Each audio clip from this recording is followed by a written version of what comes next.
Hey, you guys. So I wanted to hop in here and record this video because I keep getting questions about Blue Cross Blue Shield and if you can continue to accept Blue Cross Blue Shield if you're a traveling therapist or even if you want to do multi-state practices. It does get complicated, and I want to get into it just a little bit. If you have more questions, let me know.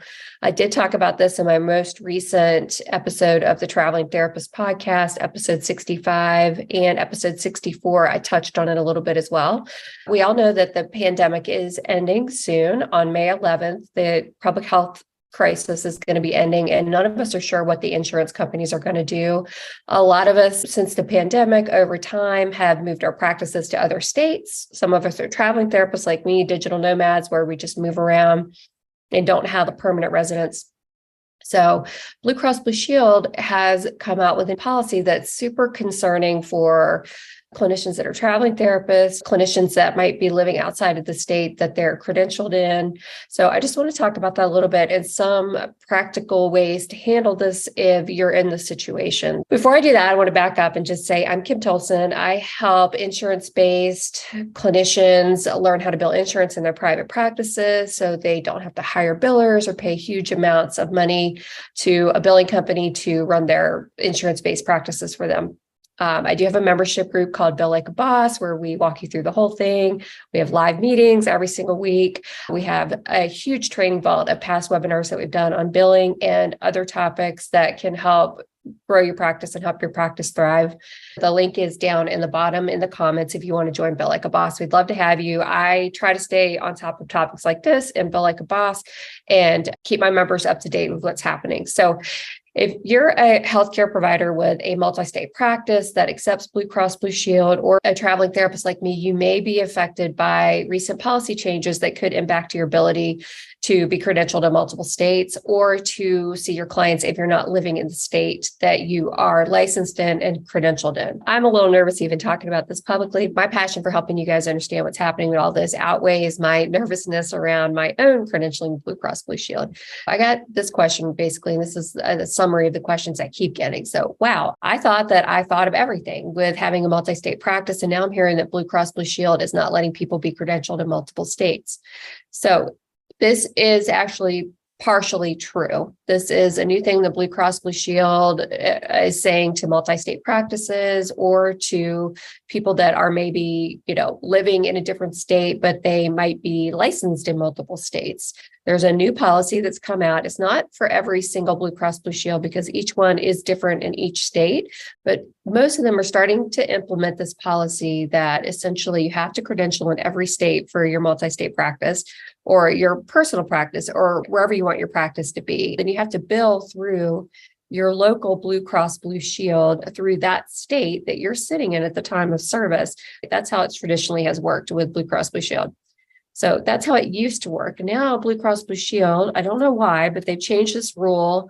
And any new credentialees, they're basically saying if you are not a resident of the state that you're credentialing in and licensed in, we're not going to credential you. So they're saying you have to be a resident of that state for 183 days to be able to credential in that state. So this is a problem for a lot of people if, you've got a license in a different state and you're, living in Florida, but you're licensed in Virginia and your business is run out of Virginia. So this is a huge problem. If you do not have a residential address or a place that you could say you're actually seeing a client in person, or you could see them in person if you had to, then Blue Cross Blue Shield is saying, sorry, we're not going to credential you.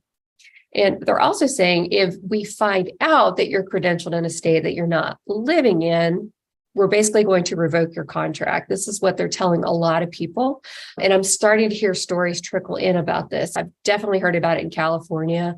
In my traveling therapist group, a couple people have contacted me privately and they've said, Blue Cross Blue Shield found out I live in Mexico and I'm running my practice through a virtual address and I don't have a residential address that I could prove I'm in the state at the time of service. So what's happening is Blue Cross Blue Shield is pulling the contracts for people that they're finding this out about. I do not know why this is happening. It's terrifying to think about because I know a lot of you listening to this probably are traveling therapists. Maybe you're living internationally or in a different state, especially with COVID. It caused a lot of upheaval in our lives. And some of us moved out of state and we're still trying to see our clients through our state of licensure. which the states do allow in most cases, but this insurance company is saying they're not going to allow it. So it's two separate issues.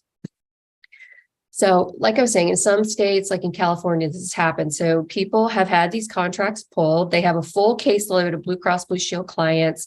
And like I said, maybe they're living in Mexico, but then Blue Cross Blue Shield says, no, we're not going to do that.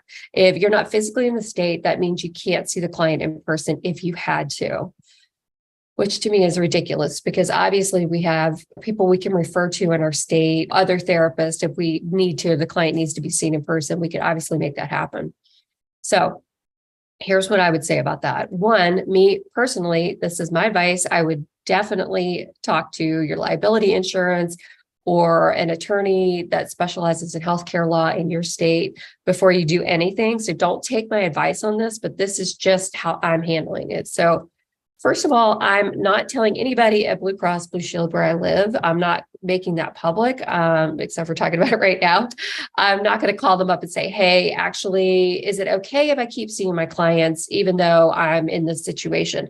So I am not going to ever initiate that phone call unless there's something that comes up in my contract that says I need to do that. Secondly, I'm not going to tell anybody where I am, but if it's worrying you, I would reach out to them, your network representative, and find out, especially with these multi-state practices or situations where you're living in another country. If you're worried about it and you want to play it by the book, you could call them and ask them, what's the deal with this on my state? What are the rules? What are the regulations? What does my contract say? It might be that you're not able to see clients in that state anymore if you do that, if you bring that topic up with your network representative. But if you are in a multi-state practice, there are workarounds for that. Let's say you have a clinician sitting in, a different state, like you're a multi-state group practice or something like that.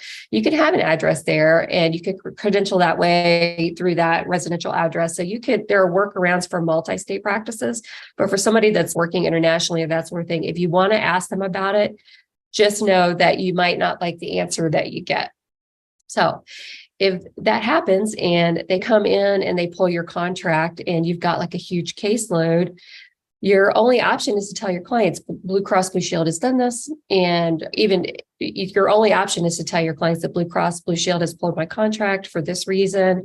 And you can actually ask your members to reach out to Blue Cross Blue Shield and voice their concern. And you could even get single case agreements if they pull your contract and now you're at a network. You can get your clients to initiate single case agreements with Blue Cross Blue Shield, which is a hassle, but it is a workaround. So I just want to put that out there. That is an option. Another is to publicly tweet or put it on their Facebook page. Why are you doing this to clinicians? What is the purpose of this policy? You're hurting your members. You're making healthcare less accessible. Quality of care is going down for clients that are going to have to find new clinicians, anything like that. You can put that stuff out there publicly. And, it can prompt change if you do that. It can bring attention to this topic. You could reach out to your legislative boards like the NESW or the LPC legislative board. I'm an LCSW, so I'm not sure what that one's called, but you could reach out to them and ask them to start lobbying for this to not happen. I have recently seen states like Virginia passing laws that basically protect telehealth providers. So that's something you can look into and you can advocate for. And really, the last option for any clinician that has their contract pulled, you're basically going to have to tell your clients that they're going to have to be out of network now if they want to keep working with you. And that's okay to do. You're going to have to start submitting super bills once your contract officially ends and hope that the clients still want to keep working with you. And if not, you can transfer them out. And then you just have to start over again, building that caseload as an out-of-network caseload. You'll have to shift the way you're doing things for people that come to you with Blue Cross Blue Shield. It's terrible. We want to offer accessible healthcare, but we also want to live our lives as traveling therapists and live a fulfilling life. So there are workarounds for this. They're not ideal. Ideal would be we could just keep doing what we're doing, but that doesn't look like that's going to happen with Blue Cross Blue Shield anyway. And I'm hoping the other commercial insurance providers don't start using this model as well. Traditionally, Cigna and United Behavioral Health and Aetna have been really good about telehealth. If you have to change it on your website and all that stuff, you would just say that now you do accept insurance. And when they contact you, you would say that you're an out-of-network provider and you can submit super bills on the client's behalf. And you can walk through out-of-network benefits with the clients. There's lots of companies that can also help you do that as well. So worst case scenario is that option. And lastly, I would definitely keep your eye on your contract. So sign up for the Blue Cross Blue Shield newsletter if you're not already getting that. It's an email newsletter that comes out. I think it's every couple of weeks. They're always sending like updates to the newsletter, to the policy manual, that sort of thing. So make sure you're signed up for that. Make sure you put an alert on it, Google alert. You can put Blue Cross Blue Shield, telehealth. You can put alerts out there so you get articles and any updates like that coming to your inbox. Basically, you want to be super knowledgeable about your contracts. You could call your network representative and ask for an updated contract because they will send amendments out, but you may not even see them. Like I get these amendments all the time and I don't always read them. So you could ask your network representative, I need a complete updated contract, and go through that thing with a fine-tooth comb to see if there's any new policy that says you have to disclose where you're living to be able to continue to see your Blue Cross Blue Shield clients, because they're not going to tell you that this policy has changed. They're just going to expect that, they're not going to come back and say, oh, didn't you read issue number 56 of the Blue Cross Blue Shield Virginia newsletter that stated our new policy on telehealth? How'd you miss that? I can't believe you missed that. So that's basically going to be their answer when they come and ask you about where you're located. If that comes up, they're going to say, didn't you see this memo? And probably not, because we get a million things every day. So I would say pull your contract, read through it completely, make sure it's the most updated version of that.